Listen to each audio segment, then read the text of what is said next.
to all of you on behalf of Impact News Network to the second Global Education and Skills Conclave. And we had a fantastic session in the morning with the senior educationists and bureaucrats talking about the future of virtual education, especially in the post pandemic scenario. And we already have a couple of very powerful panel discussions on virtual education and what is the future. Now we are joined by a very eminent set of panelists for this current panel discussion, where we will be discussing on how to make online education more effective and result oriented. We are somehow, I think, all in agreement that online education is here to stay, even in a post pandemic world. It might be in a blended format with physical education, but we cannot maybe altogether do away with online learning. So, to make the best of the situation, how to make it more result oriented and more effective, we are joined by a very eminent set of panelists here. I'll just introduce each of the panelists. We have with us Professor Dr. Tabrez Ahmed, Vice Chancellor of GD Goenka University. We have Dr. Roshan Lal Raina, Vice Chancellor of JK Lakshmipat University. We have Dr. R.M. Suresh, Pro Vice Chancellor, Bharat Institute of Higher Education and Research. We have Dr. Harsh Sadawarti, Vice Chancellor of City University. And we have Dr. Raj Singh, Vice Chancellor of Jain deemed to be University. So with this eminent set of panelists, I just briefly mention some pointers which we would like to discuss, but all the eminent panelists, please feel free to add your own opinion and what you feel needs to be discussed. So one very fundamental question we would like to address here is, we're talking about online education, but have all the stakeholders in the ecosystem, the students, their parents, or have they been able to differentiate between online learning, online education, and distance education? Online education, what we are talking about in this context, is completely different from distance education. So, one is that. Then, before talking about making online education more result oriented and lively, we need to talk about the challenges in imparting quality online education, keeping in mind the socio-economic conditions in India, the internet connectivity, challenges in devices, then even to get a feedback mechanism from students in an online education, how is that a challenge? We'd like to talk about the assessment, online assessment, the examination, how can it be done?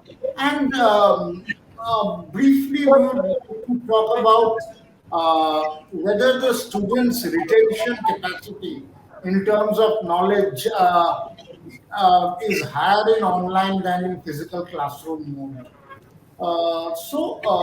What we would probably like to start with, Dr. Ahmed.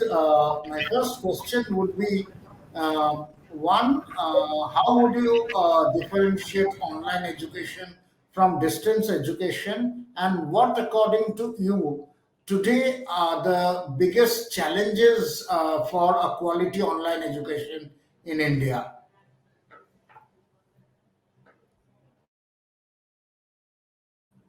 Dr. Ahmed.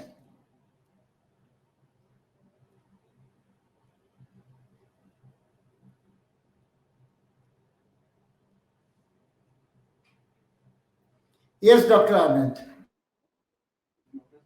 Okay. The Uh, praise.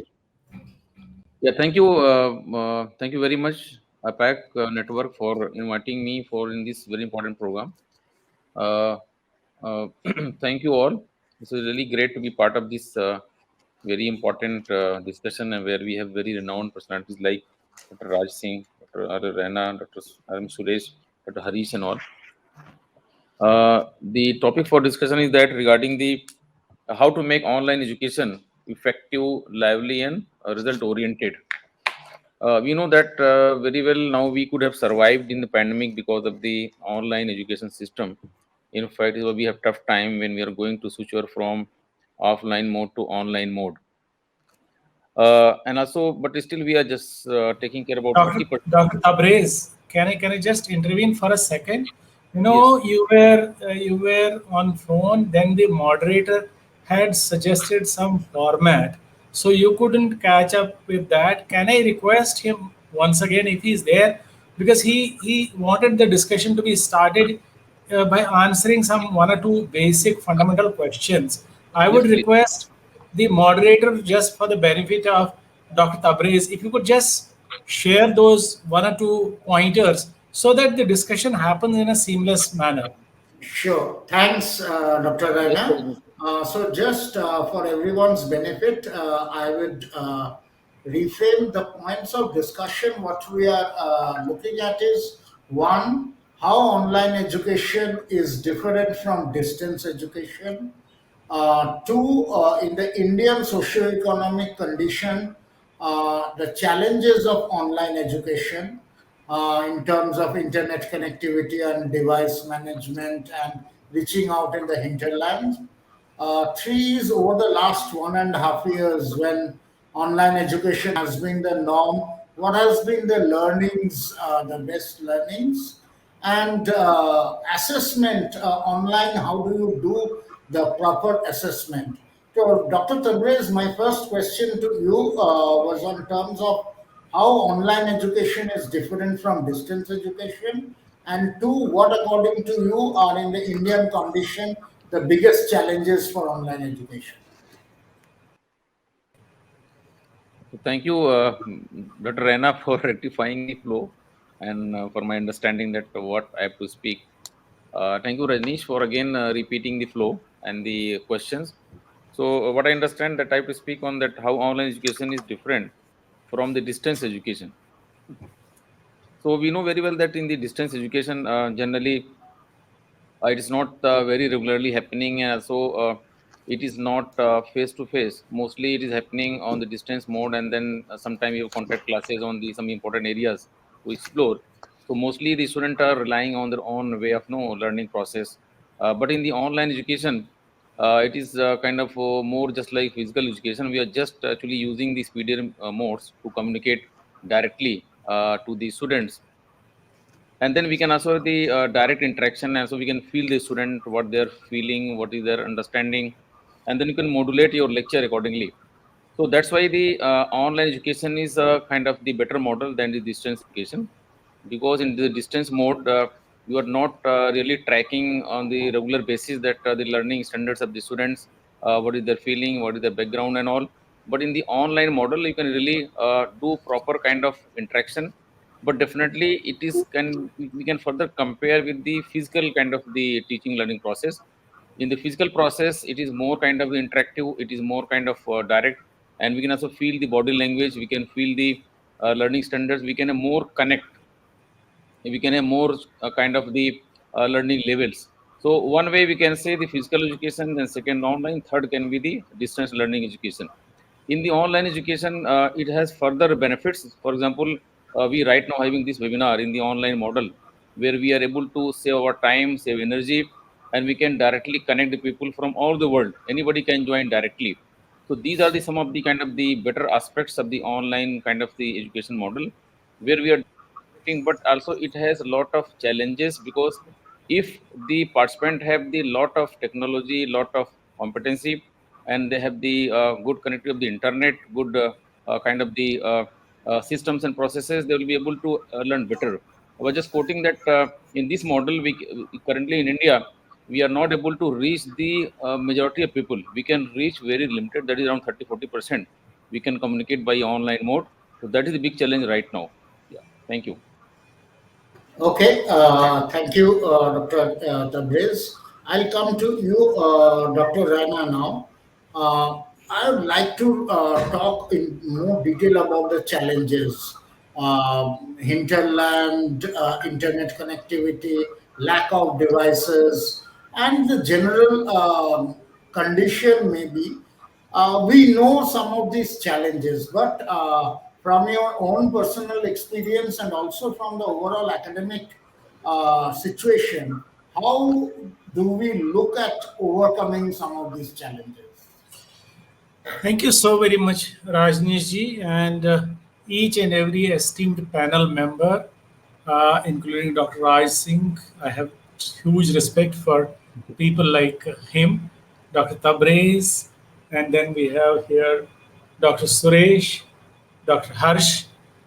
Right. So I would respond to your specific question. Give me a minute to share with you my basic broad understanding on the first set of questions that you posed. I agree no less with Dr. Tabrez when he said basically what is there in it for a student when one opts for distance education or online education. See, online education is seamless engagement of a student in teaching learning process. So it is the mode is online, but it is a seamless engagement of a teacher learner in the teaching learning process, right? Barring some exceptions in the distance mode, barring some exceptions in the distance education mode, the models that have evolved over a period of time, particularly having been the program coordinator for a series of programs of the world's largest open university, the Indira Gandhi National Open University, we see there also the provisions are for physical contact, right, on certain sessions, certain modules, though teaching learning by and large happens by the students on their own with most minimal facilitation by instructors, but whenever it is most minimal facilitation by instructors, that is generally to a large extent in a physical mode. But in online, it is always online and online only.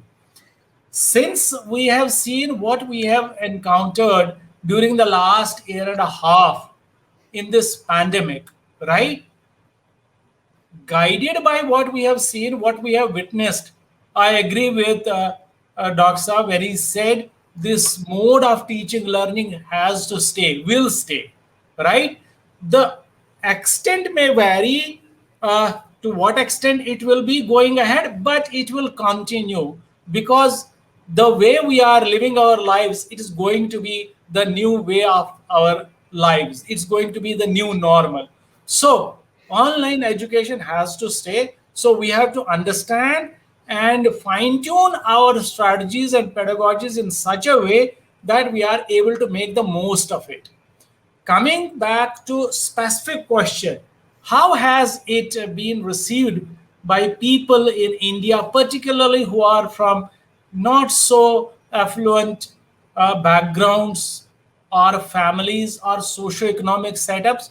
Let me tell you by sharing my own example at the university which I am working at. It is JK Lashpat University, right? A very young university of the JK group. I'm sure all of us understand JK group, right? So it's an initiative of that, and we started online teaching learning only after taking a pause for 1 week when the first lockdown was announced.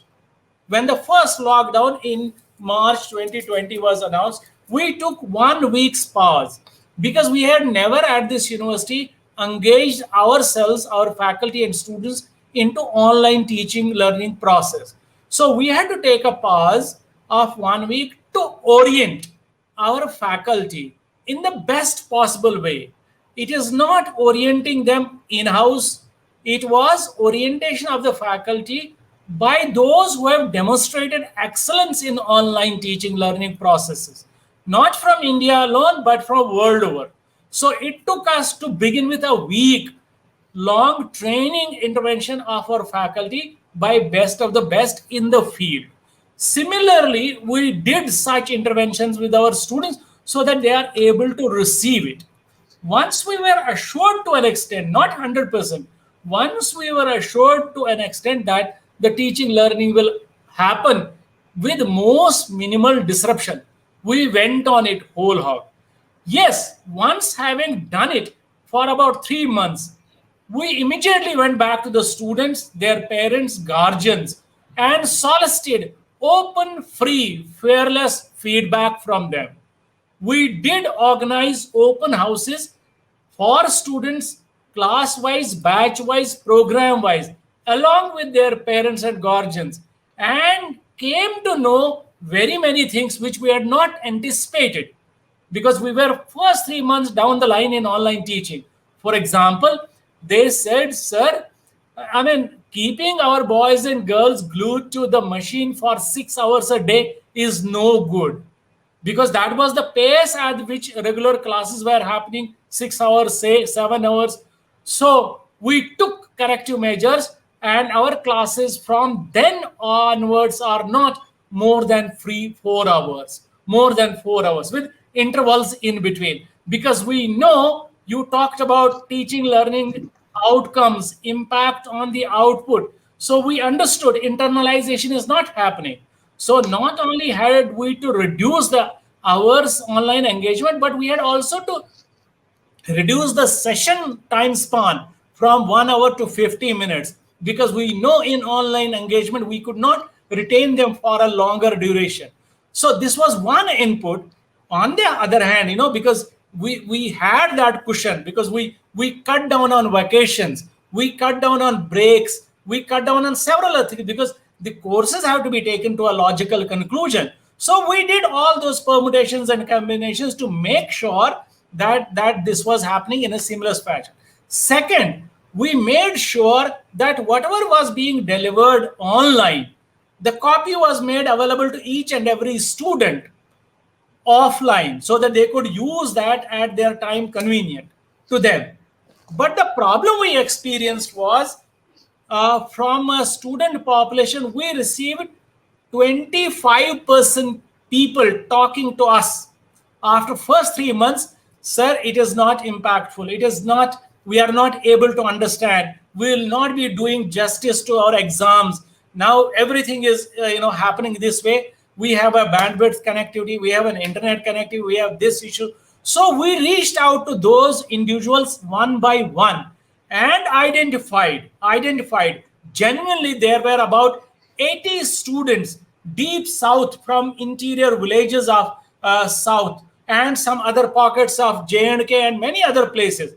So we took a call on that. We made sure that at our own cost, at our own risk, at our own whatever it takes, we got those students to campus by making sure all the COVID-19 protocol norms were followed in letter and spirit. We made sure that they were on campus. The teaching was happening online, but they would do that from their hostel rooms. They would use the library, they would use the labs. That was second thing. The third thing that came to us from the students and their parents, we had to alter the scheme of the courses. A course was scheduled to be taught in the second term, for example. We had, for requirements of the course being lab intensive, we had to shift it. Not only courses had to be shifted, but in each and every course, the sessions had to be altered. Sessions had to be sequenced in a different manner than we had normally planned. So we had to do a lot of permutations and combinations so that the teaching learning process of the students was most minimally impacted. And we went on with this intervention at regular intervals. First 3 months, then we did it 6 months. Then we discovered many other things out of this process. Even in the case of assessments and exams, though we made sure that they were duly proctored, we could understand there were some bugs here and there. We compared the results of the term, which was exclusively conducted in a physical mode, and we also compared the results of the students, same set of students, when it was online. We saw the discrepancies, we saw the variations. So we had to plug it then and there. And there were various methods and alternatives we could understand. So we made sure we will not rely on, let us say, midterm. We will not rely on only end term. We will make sure that there is continuous assessment and evaluation system built into it. So each and every session with a learning objective is assessed at the end of the session. And it is not that anybody and everybody. So it was randomly done so that each and every student is alert in the class. Not that he has switched on the machine and is not there, he is not attending to the session. So it was done randomly. To begin with, we experienced difficulties, but now today I can say with confidence, each and every student is hooked to the teacher when the session is on. He cannot take it for granted because we know at the end of the session, there is a small little quiz. We made the most of the softwares that are available, whether it is Zoom or any other thing. We made the most of those softwares by engaging students into breakout sessions. So very many things, because there are certain courses. Suppose I'm a teacher in communication and I have to teach a course on negotiation. I used to teach that course in an open environment where negotiations would have to happen in the classroom. One student talking to the other student, that was not possible. So we made out the ways so that this is possible. There was a tussle to me put by a faculty. Sir, all right, you are asking us to teach online, but tell me, how do I teach a course? He's a professor of design. He's a professor. He's the director of our institute. He came to me. How do you expect me to be teaching a course on color? Exactly. Through online. So I said, yes, Bala, we are not the first in the globe. There must be some places in the globe they would have taught courses like colors in online environment. All that you need to slog a bit, all that you need to do homework, all that you need to research. He went to the best of the best places, which was doing this online teaching learning in the world of design. So amazing to share with this August group. If there is will, there is a way. He came Sure. out with various ways and taught the course in an exceedingly better fashion. And the students who graduated by this course were the most after that. Now they are doing their internship in best of the best places of color in the world. So all in all, I'm saying this is going to stay. But if we are prepared to accept the reality, we'll find ways. We have tackled each and every problem. We have made sure feedback mechanism is built in place, not the typical feedback system. If you look at the feedback instrument that we have designed, it speaks for itself. It is so objective, so clear. It is not yes, no kind of thing. And then retention capacity, you ask. I would say it is much less in online as it used to be in the offline fashion. That is why after every 10, 12 minutes, we make sure that the student engages that the teacher engages the student in something concurrent, something online. So these were some initial remarks on all the pointers that you suggested. I'll be more than happy to interact on any other questions. But just to start, thank you. Sure. Thank you. Greatly appreciate. I'll come to Dr. Suresh now. I will ask one, your experience in Bharat Institute in terms of the online education and what are the challenges you faced. And more importantly, I would like you to focus on the assessment part of it, because ultimately the assessment is where it's very critical for the students for their professional career also. So how did you take care of that? First, let me say good evening, everybody, and it's a wonderful opportunity for me to present myself and share some of our views on online education as well as online assessment. First and foremost, I just would like to give a glimpse on this fundamental difference between online and distance education.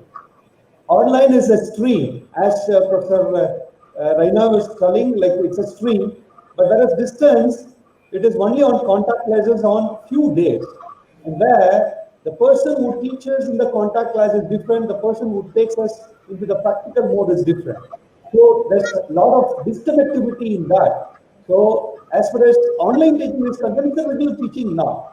As Professor was telling rightly that for the past 2 years, we had a continuous kind of teaching mode. We have very many challenges, and in a day we could engage the students only for 3 hours.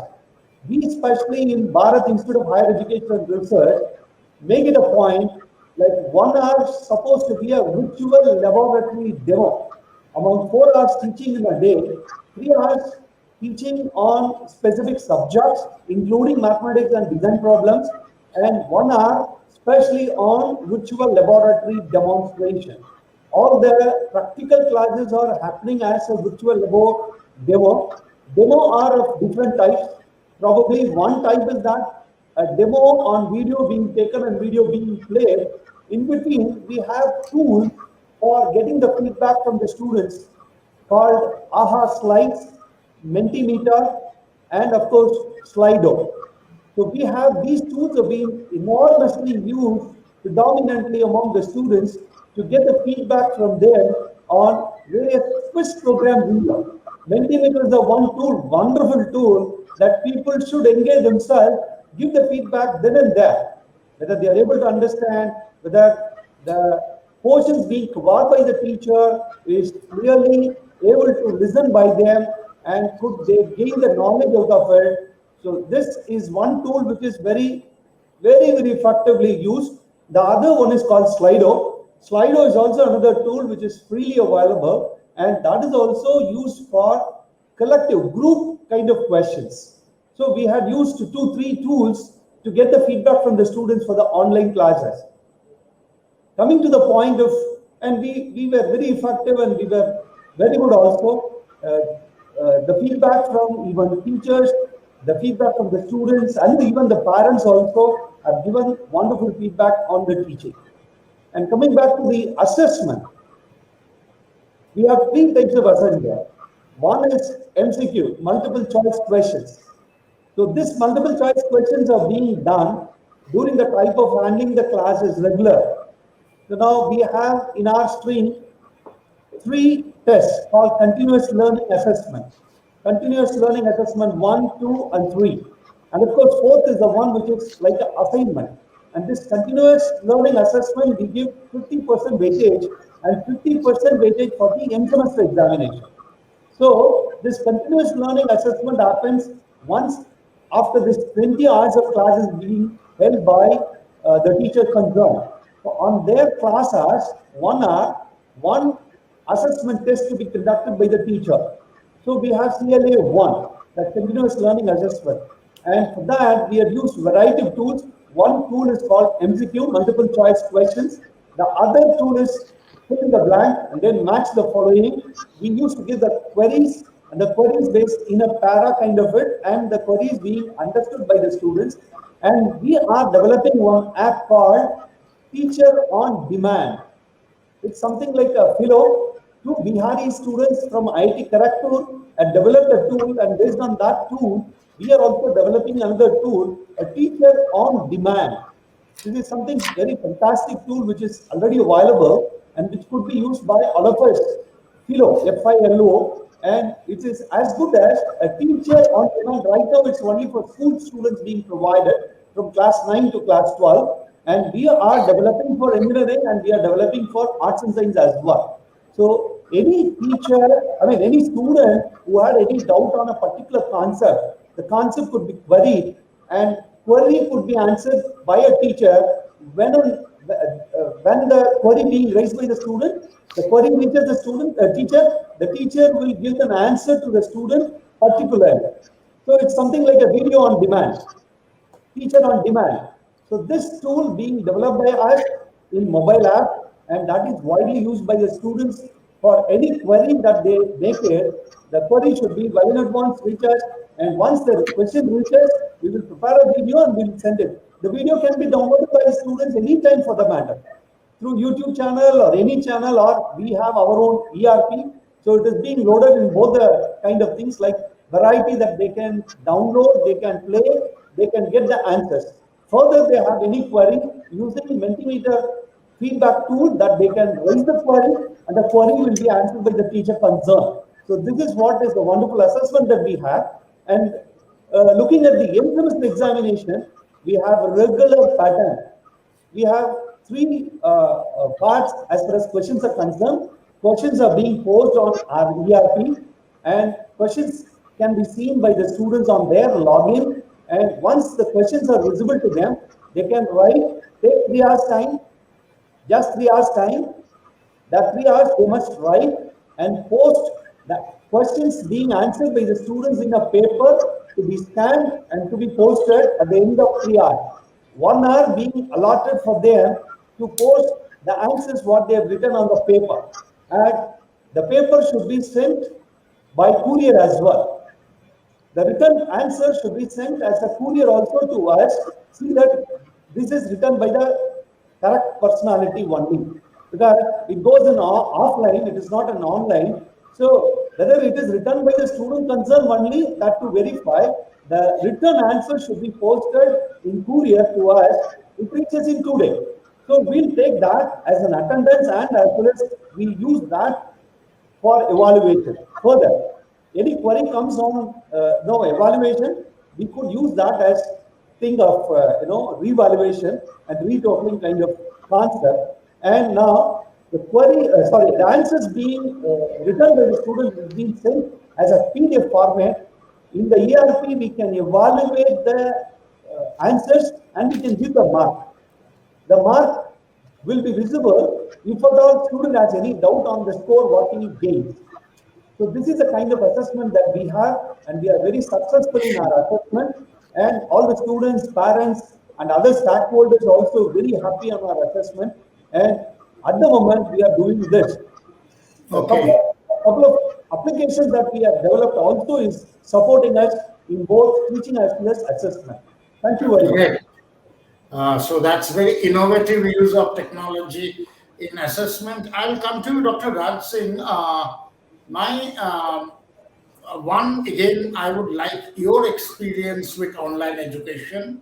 And second is, I would like, after your experience, to focus a little bit on retention and internalization of the knowledge among students.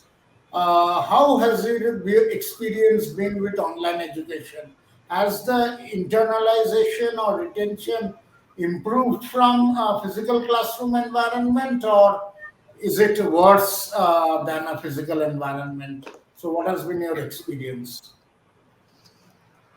Thank you, Rajneesh, and thanks for having me, APEC, and very, very happy to be part of this distinguished panel. I think I'll be able to answer your questions because ours is a university which has regular programs, of course, spread across about 9 campuses. We're offering about 120 programs to 24,000 full-time students. We also have a fully operational Directorate of Open and Distance Learning, which has been offering programs for the last 3 years. And this year, you must have seen we are part of those 37 universities which have been allowed to offer online degrees by UGC. And in the first year, we have gotten approval for 7 degrees, 5 of them postgraduate and 2 of them undergraduate degrees. In that, of course, we can have any number of specializations, and there's no limit on the number of students as of now, which eventually may come up. And interestingly, our experience has been absolutely fantastic. I'll keep on touching in between how did we do it in regular degrees, but I think mainly I'll stay on the question which you have asked. Whether online or ODL or regular. First of all, please pardon me my digression. There's a technical difference between ODL and online. If you can refer to the regulations of UGC dated 4th September 2020. In ODL, open and distance learning as we call it, there is still some emphasis on pen and paper. Whereas online is 100% online, including examinations. The second key difference is that in open and distance learning, we have jurisdiction of the state in which you are existing. Whereas in online, the universe is the jurisdiction. And my own view is that with passage of time, we will see a short death of open and distance learning. And what will remain is only online education. Also in regular degrees, you know that 40% online delivery has been permitted on 25th of March this year. And out of remaining 60%, Also, 40% can be delivered online. So effectively, what you are referring to is about 64% online you can deliver even when the COVID is gone. And therefore, we need to understand that the mode of education is a history. We can see a clear-cut convergence. It may be just a difference of few percentage of component of online and few percentage of component delivered face-to-face. We started online for the regular degree last year, much before the lockdown was announced on 15th of March. We have conducted 3 examinations by now for all the students, online as well as full-time, through our own ERP, which has LMS inbuilt and also an examination module. I do understand first examination, we had some hiccups, not in terms of technology, but I would say the quality of question paper could have been improved. And when you analyze the results, you can see those weaknesses. As the previous speaker was talking about MCQ, true and false, fill in the blanks, that's the short way of conducting examinations. But my view is that in an outcome-based education framework, which we all at least claim to have implemented, though it was necessary from 2015 onwards when the choice-based grade system was announced, we cannot measure the outcomes at the higher level. MCQs and these objective type questions do not allow you to assess the attainment of higher order learning outcomes that is beyond understanding. So I'm sure there are some students who are listening. So there are 6 levels of outcomes as you refer to Bloom's taxonomy: remembering, understanding, applying, analyzing, evaluating, and creating. Through this method, we can hardly go beyond application. In fact, application is also very, very difficult to test. And then we joined our heads together, we huddled up and said that we have to improve the level of questions. And that's where some of the innovations came in, and I would like to share with all of you. One, that instead of simple multiple choice questions, we made them case-based or situation-based. So let's say there are a page or 2 of write-up, and the questions are based on that write-up or the situation or a real-life case study, whatever it was, depending on the discipline. And that improved the quality of questions drastically. There were some courses, for example, one of the speakers mentioned about communication. Now, communication can't be tested only through written examinations. You have to listen to the students, you have to see their presentation skills, and that's where the real innovation came. In those examinations, instead of asking multiple choice questions or maybe a written answer written on the answer book, scanned and sent to us, or there was a box provided where they can type the answers, we asked the students to record their video and send to us. So the answers were recorded by the student. So to large extent, the problem of plagiarism and somebody else writing the answers or copying somewhere was largely taken care of. And we could test the verbal communication skills of the students very well. We also defined a time limit for the video where comprehension was tested. And it's not that they could send in their own sweet will. We prescribed limits for that by when you have to send.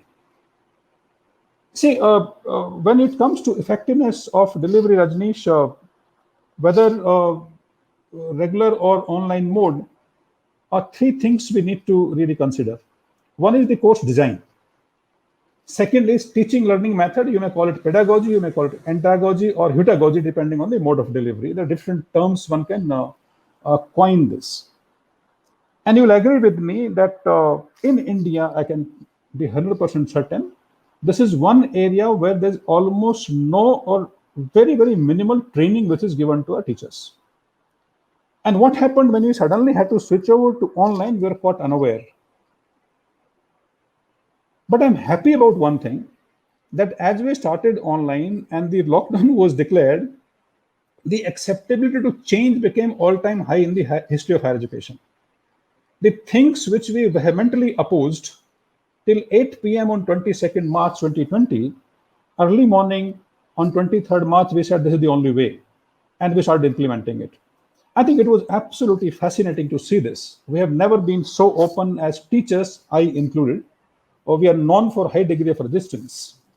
And I'm happy also on account of one fact that whatever dreams I had in my 40 years of career and 27 years in education, and I used to struggle, and some of my senior colleagues used to struck me down by saying that ye jawani ka josh hai.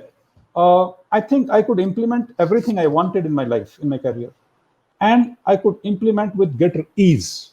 Whether it is outcome-based education, which I've been struggling to implement, today I can claim that we are almost 100% OBE compliant. In evaluation, after teaching learning process, the pedagogy, the assessment and evaluation becomes very, very pertinent. I may express my thoughts that assessment system is not only to give a label to the graduates, to categorize them, but assessment also authenticates, also measures the efficacy, the relevance, and the efficiency of the curriculum and your teaching learning interventions. The teaching learning methods reside in the assessment scheme of an university. They both have to be looked at together. In fact, what we did for many other disciplines, we adopted the way design education works. You'll be surprised that in humanities, we asked students to submit portfolios to us. And the evaluation was done based on the portfolio. And the last part of outcome-based education curriculum framework, which the whole India has been finding difficult to adopt. And I can vouch this, I must have visited about 70 management institutions for NBA accreditation. The understanding can be not called even at the beginner's level. Wherever they have been able to articulate, it's a team of 3-4 professors who are trained, or maybe with the help of a consultant, they prepare the documents. The faculty members and students of course coming much later, have no idea about what outcome-based education is. And even if they've heard about it, they do not know how to implement it. And until they know, it can't be implemented as simple as this. So what we did in case of assessment, we switched over quickly. Of course, the first examination went on as we could handle in the month of May, but I can vouch for December 2020 and May this year. We were a much refined version of what we were in May 2020. We could develop rubrics for portfolios. We could develop rubrics for research papers which were used as assessment method, particularly during the continuous evaluation. And the rubrics were digitized.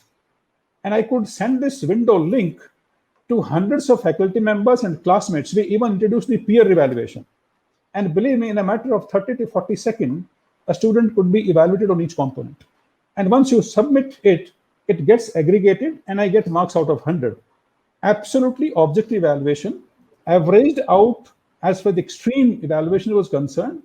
And we found the distribution of marks as good as or even better than what it used to be in pre-COVID era, because the human element or human bias got removed from this. And believe me, whether students or parents or faculty members, everybody, I think were in a way surprised that we could do so well as far as the assessment is concerned, which was everybody's worry, in fact. So I think everybody needs to put in efforts in a new system. And today, as I said, the way we are open, anything is doable. Ultimately, as far as learning is concerned and the retention part is concerned, which you asked me, I have certainly a different view on this, and I'm telling you based on what we've done. Thank you. Yes. So I'll come to the second part of it. If you, I hope I have time. I will come back to you. We are a little short of time. Okay. I'll come back to each of you for a All brief right, all right. while. I'll come to Dr. Harsh first. Sure. In terms of your experience, okay, Dr. Harsh is not so. Then I'll come back to each of the speakers and what I would like to opinion. And due to paucity of time, I'll give you 1 minute each of you. What I would like to understand going forward, this is a blended kind of learning is a way forward. We have to live with it in the near future.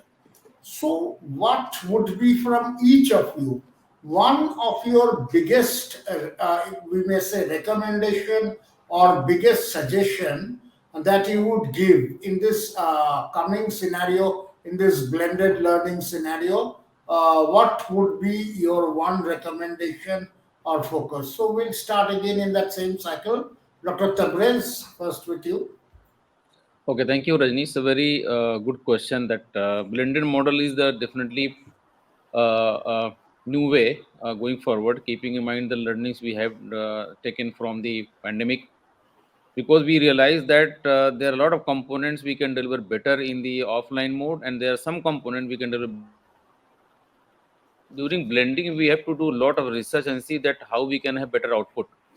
There are a lot of components where faculties are engaged, but there is no kind of proper academic flavor is there. Faculty always feel a pressure that they feel why we should go for the clerical job. We are not meant for all this thing.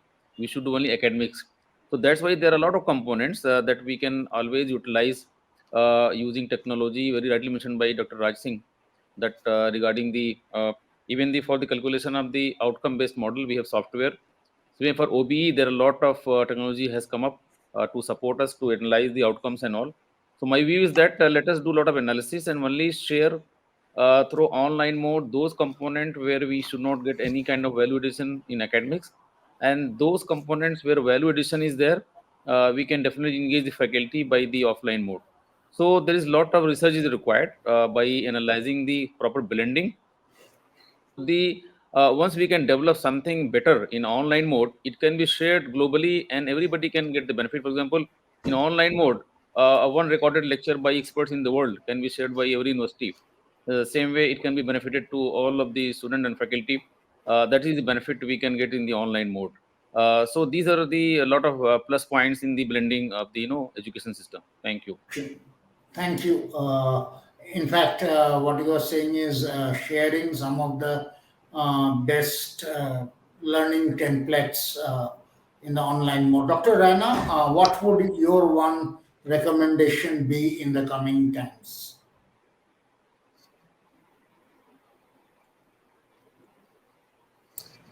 Sorry, as everybody agrees to that online mode of teaching learning is to continue, it is a wake up call for us now that we have to identify the courses, the programs, and the each and every course which is best suited. We know it. Which part of a particular program or a particular course, particular area is best suited to online teaching learning, and which component of it is not. There may be some lab intensive portions, there may be some human interaction face to face based, there may be, depending upon the course, the teachers are the best judge. But what I am trying to say is, along with Dr. Tabriz, that the researchers, teachers have to invest a lot of time and effort on identifying as to what set of courses, and in those courses what set of portions are best suited to technology, and do that in an online fashion. But at the same time, look at some pockets, some portions, some modules which can be best handled by offline mode. So keeping a blend of such kind of a thing will most minimally impact the outcomes, because we need human interface going forward. We need, there is no substitute to that. So onus is on us to identify the pockets, the areas, and do justice to that. That's great to know that identifying those right areas. So, Dr. Suresh, I'll come to you. Your one recommendation, what would that be in this blended learning environment? Well, we somehow feel this technology, there are about more than 200 tools available. More than 200 tools which are available for online teaching by both the teachers as well as learners. And it's a challenge again to choose which tool is the best tool to teach the learners and their taste. And of course, when we have online teaching, it's again a challenge that we face. Students all put their profile and go away. Now, whether the boy is there, the girl who is there online for listening us or not, that even is a challenge. And what we do, we have a game playing, we have a quiz programs, we even give value additions by those questions being raised by the students on rest of the students. It's not that only teacher raises the query and the query being answered by a couple of students and all that. Leave it. No. We make it a point, all right, there are about 80% of attendance which is there in the online, that 80% all of them engage themselves in raising the query. At the end of say one quarter of the teaching panel, like how many students are raised, how many queries which are really liable as far as the subject is concerned based on the query and the answers, we give the certificate to them that these are the wonderful things that students' participation is important. So as far as the online is concerned is that. Second thing, as Professor Raina was telling, blended learning, we need to have the challenges which we cannot teach through online. We'll have to bring them into the classrooms, regular classrooms, conduct gaming, conduct some kind of involvement themselves, role play in bringing the concept into their mindset and make them do projects. That's fundamental. As far as engineering is concerned, more practice is much more essential than mere listening. So bring them into the offline and physical presence, involve them in gameplay, role play, and do projects, and which make them practice more and more the concepts what they need to learn for their career is much more important, and that we enrich here, and we of course highlight gameplay and projects on blended learning where the physical presence of the students is highly essential, and that is for their life and career. Thank you. Okay, thank you. Dr. Raj, you literally have the last word on this. We heard about identifying within blended the physical part and the virtual part. So, what would be your recommendation and likely what academic institutions should follow in this blended learning scenario? Rajnish, I agree with every speaker as far as blended learning is concerned. And reminded of what Ariana Huffington wrote last year on LinkedIn. She said we should not go back to the old normal because old normal was not working. And if you miss this opportunity of innovating, you would have lost a great opportunity of lifetime. Three ideas I have for consideration. Number one, I'll continue with what you left out as far as the retention is concerned. I think we all need to create an environment, and I'll just give one example. After all the online classes or blended classes, whatever we had as per the plan, we gave access to our students on, let us say, LinkedIn. LinkedIn, as you are aware, that there are 16,000 modules consisting of multiple videos. And how the retention was ensured. Just one statistic, 20,000 links were activated, and in 3 months' time, 25 lakh videos were completed by the students. I don't need to worry about the retention. I think if we can create a learning environment, that will take care of it. The second point I have regarding blended learning, we have decided for all times to come to follow a 100-day schedule as far as the classroom activities are concerned. And basically 1/3, 1/3, and 1/3. 1/3 will be taken care of online. All the theory classes will be delivered through synchronous and asynchronous modes of online delivery. 1/3 will be face-to-face, and we'll spend this 1/3 only and only for essentials, particularly for labs and some of the discussion which cannot be avoided, even though in some specializations we have gone through the process of implementing virtual labs.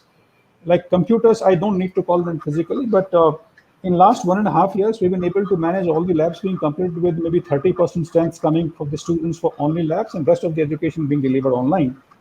And the last 1/3, which is extremely, extremely important, which I proposed, and I've got very, very good response from even the European countries, is that we shift learning to take place outside the classroom. Research is one.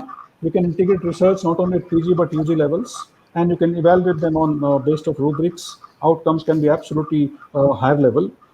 We have also implemented a unique concept called project-centric learning. It's slightly different from what Professor mentioned. It is not project-based learning. Project-based learning essentially keeps you within the confines of the course, whereas project-centric learning makes every other course connect to this project. So project becomes centric. That's why we call it project-centric learning. And no matter who you are, humanities, engineering, design, anybody, you will take one project under this scheme every semester, which is a group project where the group consists of multiple discipline students. So 5 students will come from different disciplines, guided by 2 faculty members. And the outcomes will be as follows. Number 1, it may develop into patentable idea, which is an outcome expected of a university.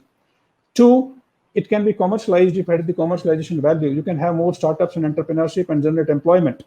And the worst outcome will be a good quality publication of the university jointly with the students. And I can give you an example of last semester when we implemented it. Just in one program of management, 279 projects which are publishable, 172 papers already published, and 648 case studies came out. And what we did was just including one of them as components of continuous assessment and nothing else. I think it's a mindset change which we need to bring in more than anything else. The results are absolutely amazing. And I think this is going to be permanent and we must benefit. It is now or never. And as I said, in education, we are notorious as professors to resist to change. Yesterday, I was listening to Philip Kotler. We had him for addressing our students. Believe me, there were 80,000 people connected to us from all over the world.